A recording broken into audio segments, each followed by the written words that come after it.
És akkor az a első kérdésem rögtön, hogy miért? Miért érezted úgy, hogy erre szükséged van? Nem tudom, hogy hányan fogtok ezzel együtt érezni. Én multis világból jövök, tehát minden nap így kellett indulni reggel. És az ember egy idő után, legalábbis én meguntam. És amikor elkezdtem, amikor belefogtam a saját vállalkozásomba, akkor az egyik nagy dolog az volt, hogy nem kell minden nap fölöltözni, és volt, hogy a pizsamában dolgoztam, vagy melegítőben, és isteni volt, isteni volt.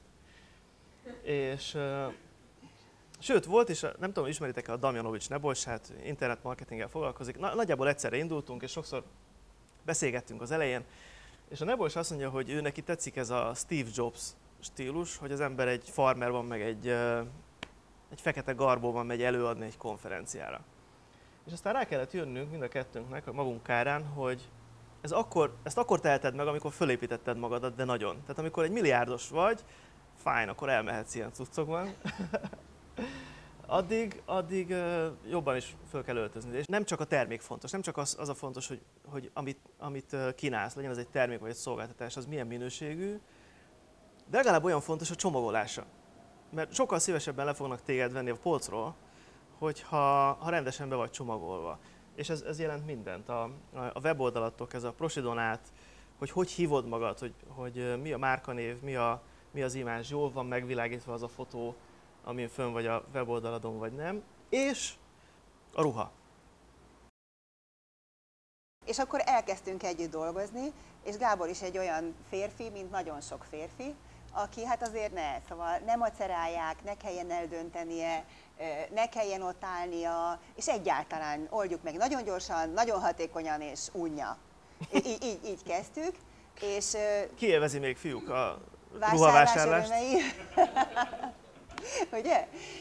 És aztán milyen érzés volt? Légy szíves, mesélj erről.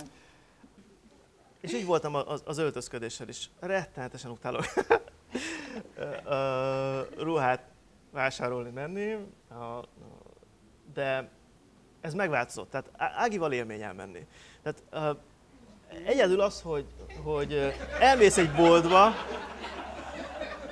egy boltba, és nem úgy, tehát az Ági már előtte ugye, előre megy, és kinézi azt a 3-4 öltönyt, ami jó. Tehát nincs az, hogy végig kell nézni 50-et, hanem végig kell nézni 3-at, sokkal könnyebb. Tehát egy más dimenzió vele együtt dolgozni, mint mindig, amikor az ember profival dolgozik együtt. Úgyhogy nekem hirtelen kellemes élményé vált a ruhavásárlás. Igaziból még azt szeretném megkérdezni, hogy te, Wolf Gábor, utána hogy érezted? Mitől lett ez neked jobb?